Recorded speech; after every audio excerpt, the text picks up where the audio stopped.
I was a landlord at the moment, I'd be looking at try and do things that don't scale. And it's actually going to make landlords understand their cash flow a bit better, understand the business a bit better. I think accountancy's a dying art.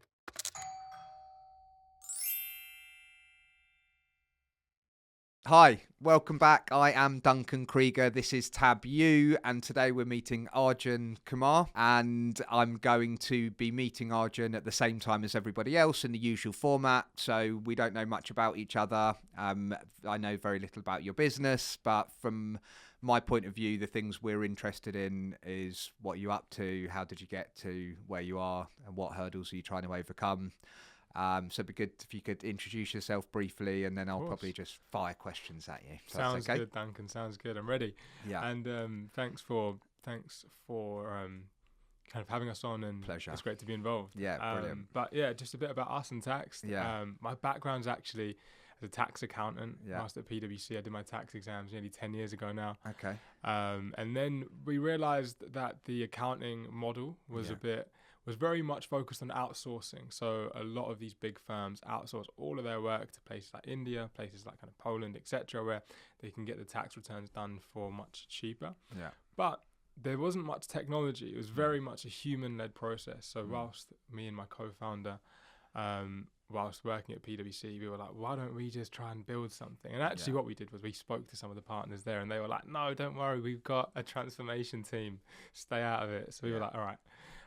Why don't we just try to build this ourselves? And there was two key types of individuals that we wanted to support, the expat and a landlord, because we know that those were two individuals that were overpaying for their accounting fees. Yeah. So we set that up back in 2021, and now we support, on the personal tax side, nearly 20,000 individuals, and we've just started as well supporting limited companies. So if a landlord were to purchase a property through a limited company, handle all the accounting and the tax for a much lower fee than the traditional accountant. Amazing. So you started in 2021. That's the one. And the idea is that I'm a customer who needs to submit a tax return. Can I use your platform instead of an accountant? Exactly. Yeah. Exactly. So we're slightly different to the likes of Xero, the QuickBooks, like all their kind of bookkeeping software, where their model is you almost apply their software with your accountant as well, and their kind of route to market's a bit different. You download it, give it to your accountant. Exactly. And then they do the bit that you've now built some tech to do. We replace that accountant perspective. So we also integrate with Xero, QuickBooks, and Free Agent, sure, because you still need that info. If you still exactly. Or we can connect. Or do people send you scrappy bits of paper in your Sometimes they do. I was actually at like a landlord conference the other day, and people were saying that they're still using their notepad. Yeah, it's mad. I was thinking, I think generationally it makes a lot of sense in that people are used to using their phone for pretty much everything now. Even the revenue's trying to make it easier to submit a tax return. So I assume you've got some kind of APIs or links into that. And I've got loads of questions, but I guess it's quite interesting in this day and age. It's quite easy to build software compared to, even since 2021, it's got a lot easier, a lot quicker. Yeah. I think I've certainly found back when we started, we launched within 6 months. It was a terrible product. It was just an MVP, but it worked. Yeah.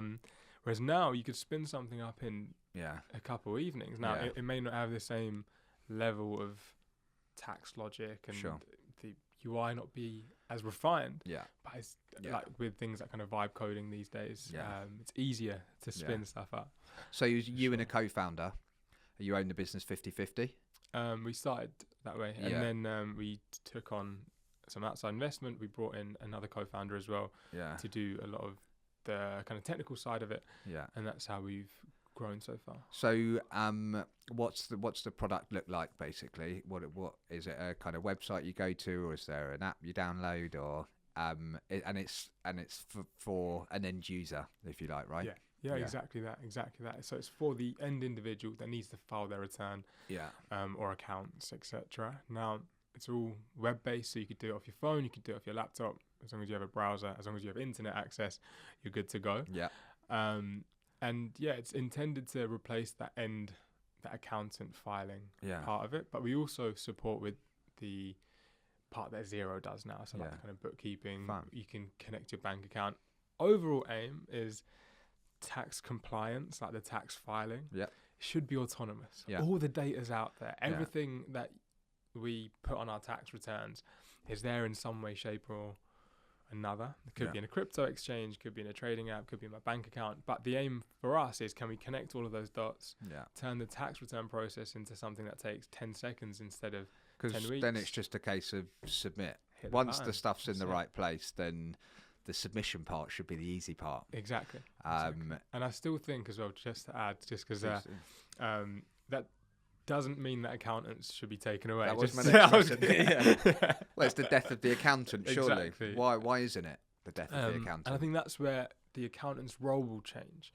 We become more placed to advise and to support clients rather than just copy and pasting stuff from a client spreadsheet onto our own software. And that's what we were doing. So the tax planning bit, understanding the legislation, or saying, well, perhaps don't buy the next one in a company, or buy one, or start building a pension, or... but I've seen, in fact, I'm sort of quite close to what I would call wealth tech business. It's quite, common now that you do everything in your phone and you can manage all of your investments. I guess my big question at the moment is trying to build something uniform where everybody's situation is so different. So I think about just the people around me. Even if we all owned one buy-to-let property, it's all of the other things that are going on the outside. So your other sources of income, and your savings and your investments, and then typically all of that stuff goes in your tax return, right? So do you have a product that captures most or everything as far as you're concerned, or does it get to a point where you say, okay, this is going to fall through the cracks and you'll need to do something more traditional? So we capture almost 99.9%. I think the one thing that we don't do is like ministers of religion. It's a very, very niche part of the tax world. I think there's only 100 people in the UK who file like that. So you're like, right, we don't need to build that. And they've got their own accountants. There's banks and building societies that support those sort of customers, aren't there? Exactly. Yeah. So for us, it's ensuring that we support like 99% of people, everyone that has a property, etc. And the way that we aim to cover that, we know that things can be tricky. Like if you have a very niche role, like let's say you're a musician and a landlord, then your expenses are going to be completely different for your music business than your property business, or if you're content, or if you're a personal trainer, etc. So what we do is we ask the individual about their industry. So if you're a pilot, as an example, we'll suggest to you, right, here's everything that you can claim as a pilot. So it's very specific, kind of based on what someone is actually doing. Yeah, and there's loads of like tax credits and stuff that people don't even know exist, right? Exactly. So if you're off the top of my head, I'm trying to think of some examples, but your uniform, for example, like people don't realise you, and I guess it's proactive in that. Are you saying when you come to the platform, because I haven't had a look yet, but I probably will after this, that it will say, okay, who are you, what do you do, and then it will take you down a path. Spot on, exactly that. And that's why I actually mentioned a pilot. So a pilot has that fixed deduction for their uniform. It's around $1,000, but if someone were to just file with HMRC, they're not going to suggest that, because they're not aiming to try and get you to save as much money as possible. Even some accountants may not necessarily know, a pilot can claim this, and that's where the software, it asks the right questions, and if it doesn't matter to you, we're not going to then ask you a load of extra questions. But if you're working from home, as an example, we'll then ask you, how many rooms do you have at home, right? What's your home bills, your rent, your mortgage interest, etc., to work out how much allowable expense we can claim for you working from home. And that's where it, without affecting your sort of personal allowance or your tax-free status for as far as it's your own home. So there's so many different rabbit holes you can go down, right? Exactly. Yeah, we do also make sure you don't want to treat your home as like a business asset as well. It should be. So is it kind of constantly educating you along the way, or is it kind of taking this information, we've just done what we think's best for you? So it's a bit of the education piece. Now I'm not sure every client cares about that education piece. Some of our clients want to just think, you know what, you guys have handled it. There's also, I think, a good portion of clients that want to know exactly that here's why we're doing it. So we also we send out like a pack that goes with the tax return, explaining what we've done, explaining how you can be more tax efficient next year, based on what they've told us. So it's kind of like what we would say a high quality tax accountant and advisor should be doing with all their clients. So tell me again why it's not death of the accountant. What will an accountant be able to do? I mean, if you look 5 years into the future and think about sort of kind of how fast technology is moving, anyway, in all these different areas, and we'll touch on AI because I'm sure that will sort of have some sprinkling at least in your business. But why do we need an accountant? Why do the customers on tax need an accountant? Sure. So it's a bit of so we use a hybrid approach with the software that handles the filings, and then the accountant or our tax advisors are there for the advice. And that's where there is going to be that distinction between just getting your filing done. You don't necessarily need an accountant. Whereas if you do want that personalized advice, right, here's my situation. I've got a complex, I'm planning to move to Dubai now. Sure, there's a lot of how that. do I make that's happened a lot recently. How do I ensure that I don't get taxed in the UK? And we have had situations where people have moved, as an example, but they've tried to do it themselves. They've ended up paying UK tax on all their Dubai earned income. So huge mistake. But that's where the planning up front is needed. That's where that human to explain what to do is also needed. But and that's where AI right now isn't at that point to provide that kind of advice. It might be depending on the type of things that get built, depending on the level of detail that AI and that cross kind of pollination between human and AI can get to. It doesn't feel like a difficult thing to teach AI to advise on, because it's so it's all about the detail, right? Rules based. Yeah, so rules based. Whereas there are other things that I think it's harder for AI to sort of emotionally get a grip of what this person is trying to say. This is like black and white. If you, in using your example, if you're moving to Dubai and you're expecting to be not paying any UK tax, there's like a checklist of things that you have to do. Exactly. I'm interested. It does feel like the education piece. Maybe it's the wrong way to explain it, but I think a really good use case for AI is education. If I think about my kids all sitting in a classroom with people that the same age as them and trying to teach them all at the same pace, the same curriculum, I really do think AI is a game changer. Like all kids learn at different paces, some visually, some... it feels like a good opportunity if you're to understand the tax position and for these things to be more intuitive. I think accountancy's a dying art. I genuinely do.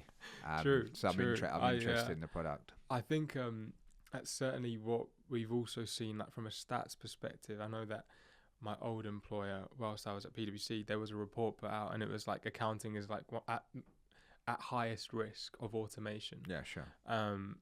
And that's also where it was like, why aren't we actually automating? Okay, so let's take me back to 2021. You guys, PwC said, no, don't worry, we don't need it. And you thought, no, hang on, there's a product here. So how did you get it off the ground? How long did it take? And when did you pack your jobs in and start doing it full time? Sure. So we resigned probably around March time, and then we launched in October. So had around a 6-month kind of period that we were able to get things going. Love these stories. They were actually quite nice to us as well. Yeah. They said you can stay on until September and just transition your work across. So instead of a short notice period, they said just kind of keep going. Interesting. We signed an agreement to say like we will kind of work on it separately. Yeah. To make sure everything's above board. As in to work in your own time and not on their time. Exactly.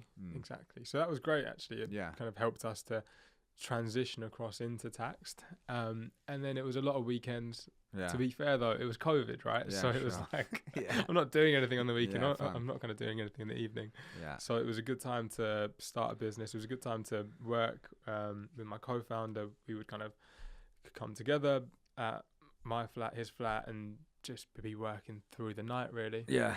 Being creative, coming up with ideas, seeing if it works. And have you got different skill sets? As in, have you sort of gravitated towards you do these bits, I'll do those bits? Or I guess I've seen kind of founders work on stuff together for a long time, and then you get super busy and you're forced to do something. Yeah. I think at first we were both kind of similar, like handling bits of like the tax, the technical side, some of the product, some of the marketing. Now we both do a little bit of marketing. He goes more into finance, that kind of thing. So at first though, we would be able to work together, which is good, because then now it enabled us to, right now we're able to work on two different sets of the product, but we both know the product, sure, kind of in and out. And then do you remember who your first customer was? Like, was there a moment where you're like, okay, this is actually, someone's used it, it's working? The first one was my mum. Fair enough. First external client. I you would have, I assume, had to do your mum's tax return anyway. So I just said just use the software. But it was great actually. She got her rebate within like a day, and she was like, is this because of your software? I was like, yeah.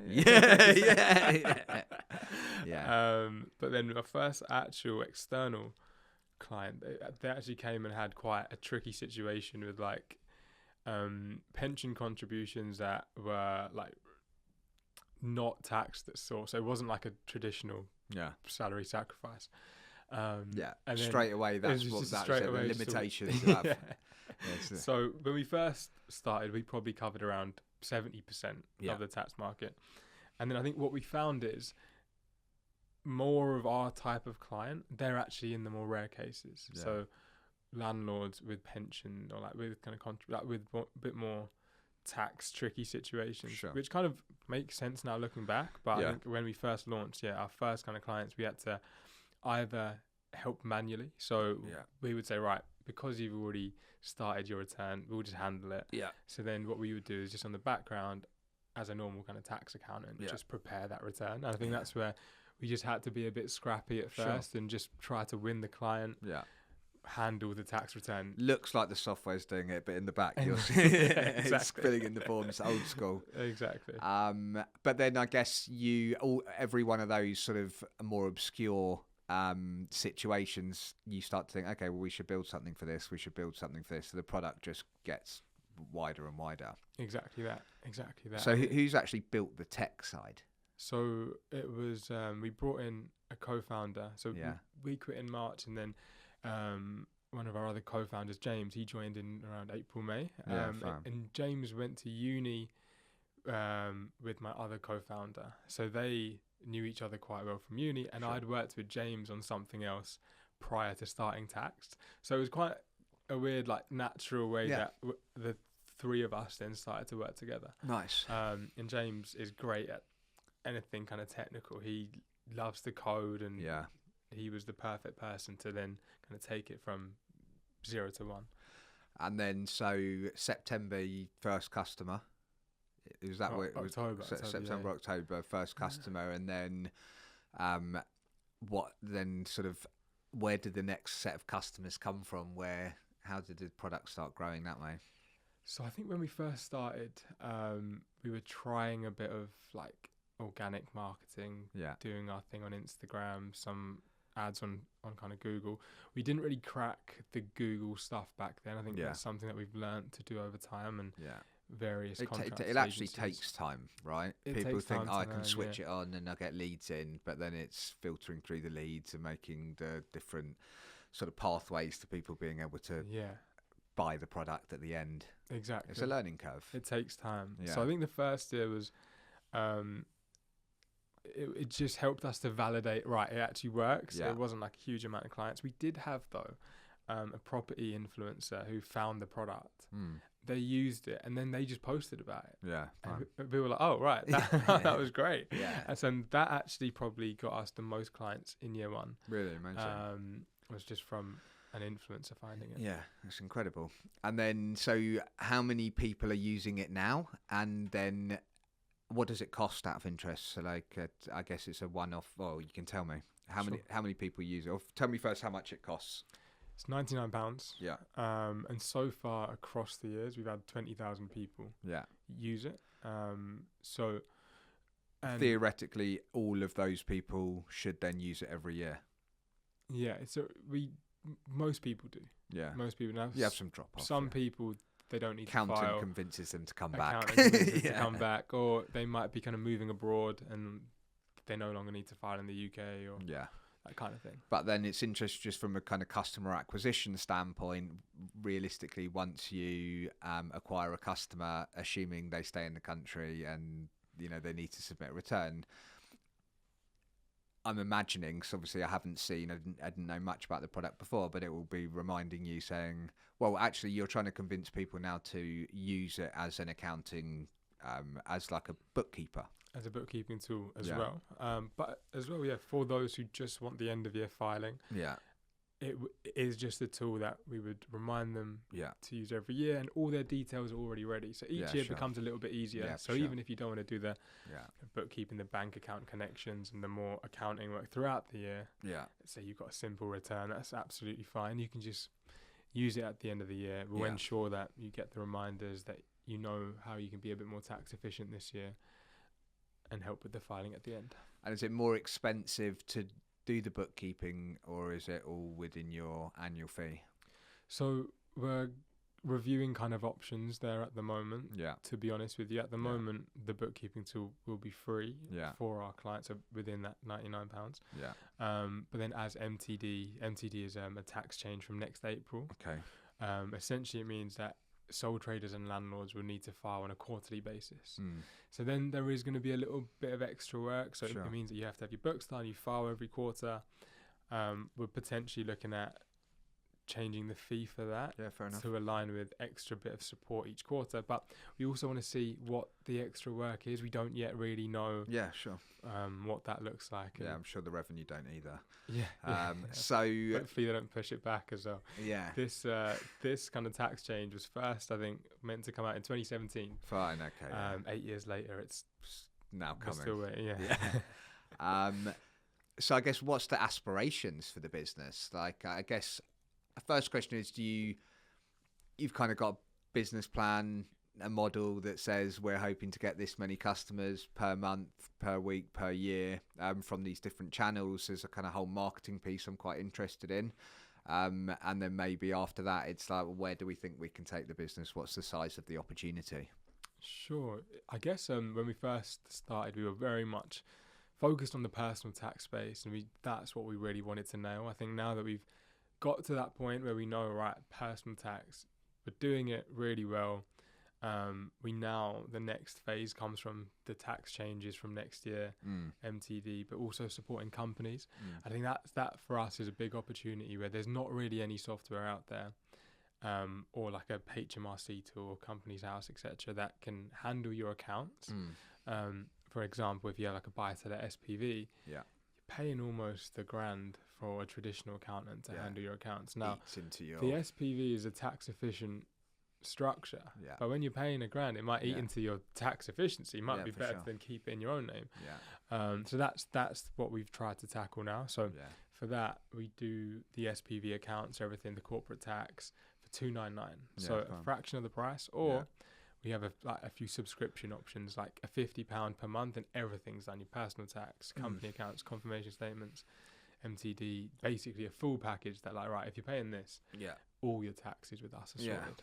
I mean, that definitely feels like sort of solid plan for the business to get people on the subscription model and to try and help them with everything that comes up. Is that the kind of business plan? That is. We've had quite a seasonal business far as well. So it's always been huge, work in January, and then February we're all just on the beach. The whole team is away. Sounds amazing. There's like 0 people on the website for 3 months, except for when you send out a newsletter or a reminder to check something, or and the bookkeeping side will change that. I guess my question is, at the moment, I mean, have you seen a lot of crossover in the? I think there's 2 schools of thought. One is we want to do this personal thing really, really well. And the better it is, the more we should evidence that we can do 10,000, 20,000, 50,000, a million customers, whatever it may be. Stay focused, stay in your lane. The other side is the limited company accounts is a really big opportunity. So how do you manage the sort of difference between getting distracted, building new things? Where's your kind of head at with what should we be spending our time on? Or is it that loads of customers actually have both, and therefore you're upselling to your existing customers? True.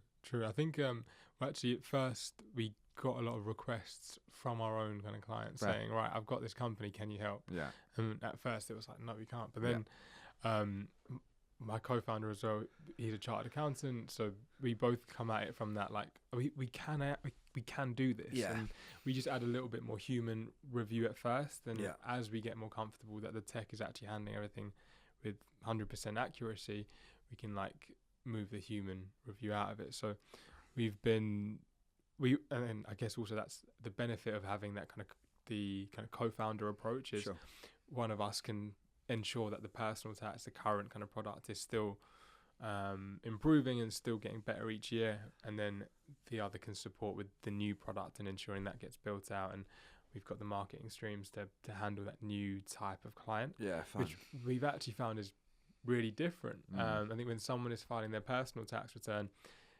it's natural that they would file it themselves online. It's like we're not changing a behavior, whereas company accounts, I think that's not really a thing. It's more that that's something that you do pass over to an accountant. It's a bit more, it requires a bit more of a push.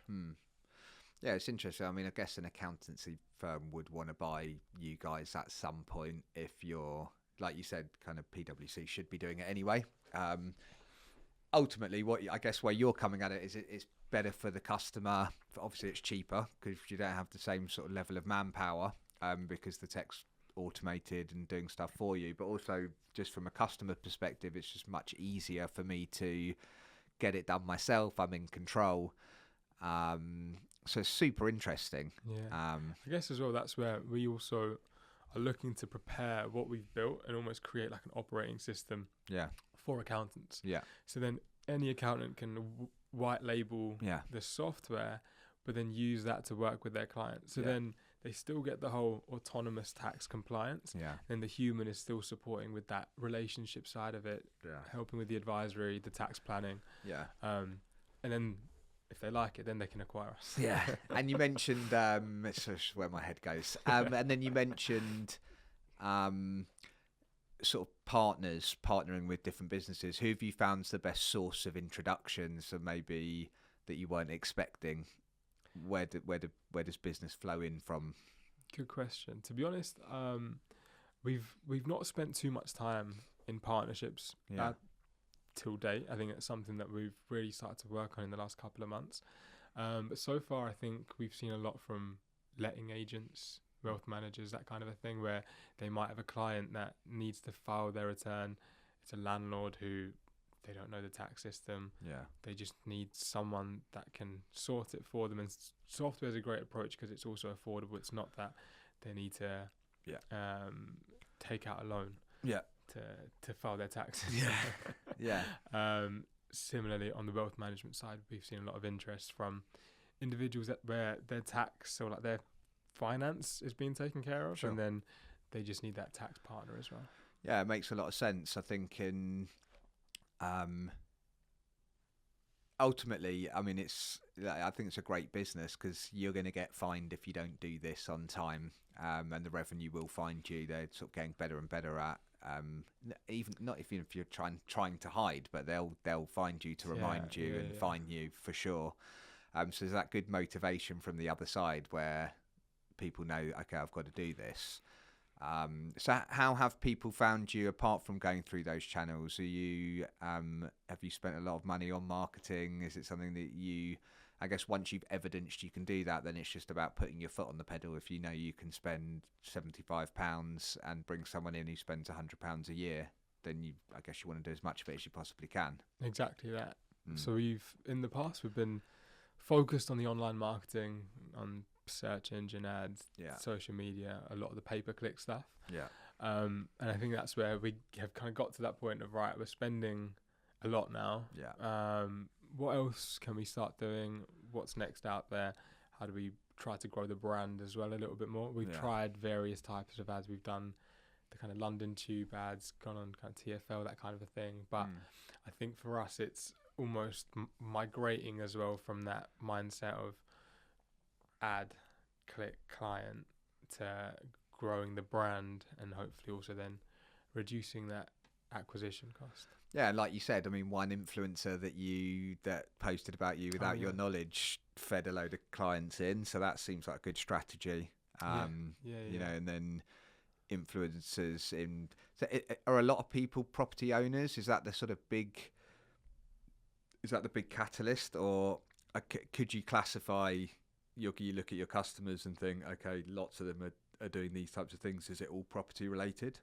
I think primarily property. So out of our client base, I think around 9,000 are landlords. So that half, roughly. Around half. Yeah. Exactly. So it's a big portion. I think that's where, as well as we move towards MTD, the kind of tax changes from next year, it's going to increase because landlords have to file using software or an accountant, which is great for us from a timing perspective because we are that kind of perfect solution of software and accountancy. So I think that's going to be quite a big change, and that's where the property side becomes super important as well. Yeah, interesting. What's been the biggest challenges that you faced? What's been the hardest moments? Probably similar to you. It's trying to build trust with a finance, like an online tool. In when you're online, when you can't speak to someone face to face, and I think that's where what we did at first was tried to speak to every single client. So every client that came through, we offered a free call. So we weren't making any money, but it enabled us to learn from every single client exactly around the wording that we use, like how do we make someone feel kind of comfortable and trust us when it comes to filing their taxes. And I'm sure it's kind of similar in your case when it comes to getting people to invest or to put their money in or to obtain. I think with every business, and especially tech platforms, so I think people undervalue customer service. And I think it's about being proactive, right? So if everybody use an online platform and then the phone rings and they say, "Hi, how are you? Can see you're using it. If you need any help," a lot of people just don't need help. It just gets you over the line.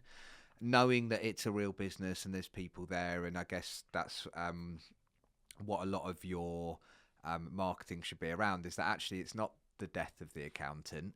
And I'm just sort of thinking this through now. I've had a chance, but it's actually it's a digital accountant. Exactly. So you're still getting good advice. There's still someone in the background that's able to help. It might be more technical support rather than calling your accountancy firm and being on hold waiting for your accountant to call back. But then people's behaviour shifts pretty quickly. So just because they know that you're on the end of the phone doesn't mean they're ever going to call you. But it's interesting what you're saying about that learning piece. Like you really want to know. It's great for you to think the product's good and you see how many people have got through and submitted. Really what you want to know is who's fallen out and why.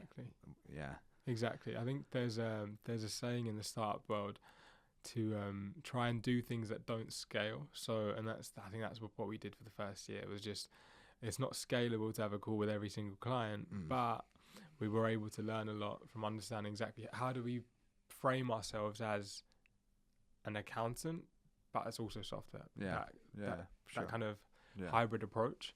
And I think that's where, just having those calls and as you mentioned earlier, that emphasis on the customer service, I think is super important for us. I think we've got, only 5-star reviews, or like for the first couple of years, it was only kind of 5-star, and then a few 4 stars came in as well, which was annoying. But it was super important of just trying to make sure every single client that came through felt like, oh, you know what? This doesn't feel like software. It feels like I've actually got an accountant here. And I really trust the people that are behind it as well. So do you use that in your marketing, all of those reviews? Because that would be how I would say that would be how I would sell the product. It would be, don't ask us how good it is, check out our reviews. Of course. We've got reviews on the market in a lot of kind of testimonials from real clients that have made videos, that kind of a thing. And that's certainly helped. What's next for the business? Like, where do you, as in not necessarily new products, but what does 2026 look like? So I think with 2026, the main focus is going to be MTD. Unfortunately, the tax changes. I mean, it's like the perfect storm for you, isn't it? It's going to create a hell of a lot of work, but also it's going to create a big need. And I speak to landlords every day about it, and I think there's a lot of people aren't happy about the changes, but I do think it will actually make life easier. It's one of those things that once the change happens, there's going to be that you never look back. No one likes change. Yeah, for sure. But then once it does happen, it's actually going to make landlords understand their cash flow a bit better, understand the business a bit better, know what they should be claiming, and it should hopefully make things more efficient kind of going forward. Now, obviously, for landlords that are tracking things on paper, it's then going to be a big shift, or for sole traders, etc. But most people now use a spreadsheet or use some form of online kind of digital tracking, so there's not much of a change. It's just ensuring that it's done on a quarterly basis. And actually I think that will help, and it will be something that, provided HMRC don't change the rules, by the way, because at the moment you don't have to pay any tax, it's just reporting it, so it's not impacting your cash flow either. Sounds like you feel like they might say pay quarterly as well. I think that's, to be honest, my personal opinion is that they will within a couple of years. They're sort of saying that without saying it at the moment. Which exactly. is, if you're going to report every quarter, then you might as well chip away at what your bill's going to be at the end. It is a big change, but like you said, you rip the plaster off, and then next year, that's how it's done now. And I guess there's not that much tech that's sort of already as far advanced as you. Who's your sort of biggest competitors? What do you see as biggest threat? Probably accountancies are our largest competitor at the moment. And then that's where I think people still want that human support, and that's where for us it's about ensuring that we can cater to people that still want that human support, but also knowing we're not going to be that accountant that you can just come down, have like a suitcase of receipts and just send it to. That's just not our model, and that's kind of important to distinguish, that we wouldn't support with that kind of a thing. But at the same time, I think that it's where in the next couple of months we'll probably see more competitors come into the market because of MTD. I do see like new softwares popping up here and there to support the MTD market, which will be interesting to see how it goes, because there's like a few parts to MTD. One is the submission, two is kind of to keep the records, and 3 is the end of year submission. So the end of year stuff, we have been doing it for years. We know it really well, and it'll be interesting to see how the other competitors do with all 3 aspects, not just the quarterly update. When you say interesting, I mean things you can learn from, like, oh, that's a good idea. I guess, will you sign up to them all and use them all and see what's good? We've also seen that from some of the competition ourselves. I'm sure. Where like they've all of a sudden 12 people at PwC have signed up. What's it been up to? We've seen it where a few competitors have kind of taken what we've built like, word for word. It's been quite funny, like the exact stuff. I mean, that's flattering, I guess. And also the market's quite big. How big do you think the opportunity is? I mean, how many people would you expect or want to be using the platform 26, 27, 28? So the first year is a smaller portion. It's around 800,000 individuals, landlords and sole traders.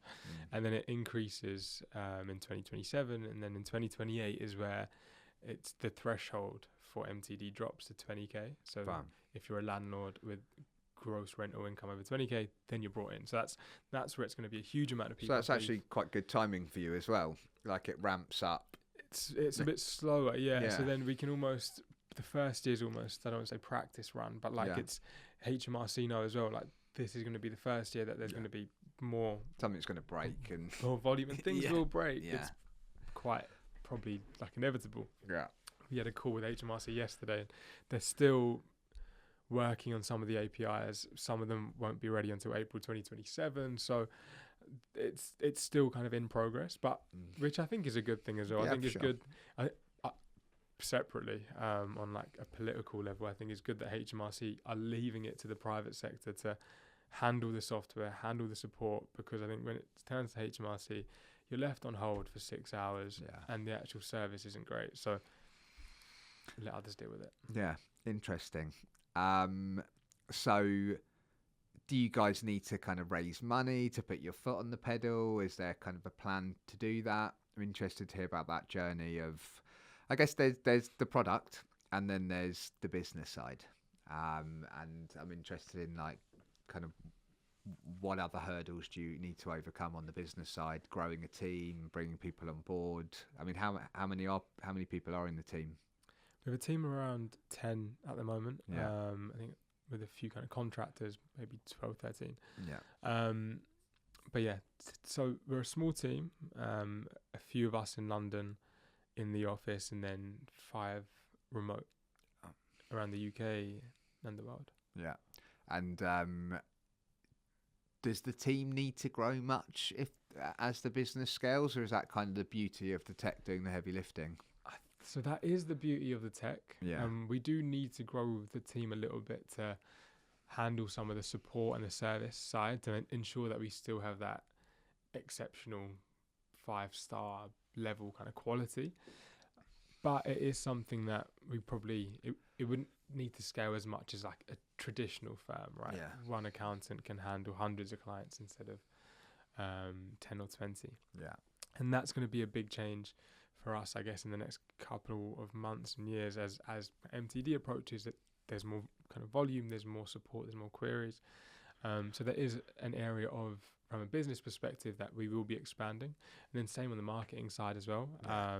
It's something that we need to do more of in terms of kind of content, etc. So we've been investing a lot in the last 6 to 12 months on that side of it. Yeah, I think it's raising awareness of all these things. You know, I think you'd probably be surprised at how few people this is going to affect who know absolutely nothing about what you're talking about. Probably sort of very topical for this audience is maybe just explain again, if you're a property, like just really in simple terms, if you've got a job and you own a property, you know, you need to file a tax return. It's just the whole sort of fundamentals of the business. I think it's useful for the audience. Yeah. Yeah. Sure. It's I guess there's 2 different aspects. One is just a normal self-assessment tax return, which is, if you have a job or if you are even under kind of payroll, right, then you don't need to file because your taxes are handled for you. But if you then have any untaxed income, so rental income from a property as an example, then you would always need to file if your income is over £1,000. And that's where, so like in most cases, if you own a property and you let it out, you would need to file. Even if you don't let it out, but let's say that you've started to market it, potentially it's worth filing so you can claim back some of the expenses as well, create a loss that you can use in the future, etc. So that's where most individuals will probably be at the moment. And then from next year, under MTD, you're looking at qualifying income. Now your qualifying income is like your gross rental income, or if you're a sole trader as well, it's your self-employment income, and this is your gross income. So there's no expenses in there, just how much you've earned from tenants or in your business. If it's over 50,000 total, that's when you would need to start filing at MTD from 2026. Fine. Above 30,000 from 2027 and 20,000 from 2028. So that's going to be a couple different things that if I was a landlord at the moment, I'd be looking at, right, how much income am I getting from my rent, or if I'm a sole trader as well, how much from there. Work out when I'm going to be coming under MTD, because that will help to plan, right, do I move properties into a partnership? Should I sell these properties? Should I then purchase my next one through a limited company? Not just to avoid the admin, but there are kind of other tax efficiencies there. with some of these other strategies as well. Yeah, I mean, from my experience is that it's really difficult to know, because hopefully people are taking a long-term view with property. So you're buying something that you might own for 20, 30, 40 years, but the tax can change. You know, it was a good idea to own it in a company. Now it looks like it's a good idea not to, and then it might, you know, it's trying to plan long term for rules that kind of shift and change. It's crazy. True, and we don't know what's going to happen at the autumn budget. There could be more changes that impact. Very topical, owners. Obviously. I mean, it seems nothing would surprise me. It's interesting, but I guess the good news for you is you're still going to have to file a tax return. and in general, the change is good. All roads lead to you need to use the platform. Exactly. And make your life easier. Exactly. And actually, a good example, right, was actually last year. So the autumn budget came in. Rachel Reeves had changed the rules in terms of capital gains, but HMRC hadn't updated their calculations or their software. So then HMRC started issuing incorrect SA 302 kind of tax calculations, which then impact lending and mortgages because it's kind of based off that document. And that's where like using third-party software is actually just a better approach because it's up to date. It's correct. It's up to date. Right. It uses the right rate. But you'd think it should be. Anyway. Yeah, crazy. Lala, it's been super interesting. Really appreciate you coming on to talk about it. Love Thanks to talk about it more. I think there's an opportunity as well to market the product to our customers. From our point of view, exactly as you said, from a lending perspective, we want people to be up to date, using the right calculations, and removing any friction. I think is super important. I think you've done a fantastic job. Have a good look around the system, and we should carry on talking. Thanks, Duncan, and thanks for having us on. Pleasure. Much appreciated. Good man. Thank you very Lovely. much. Thanks. See you next time.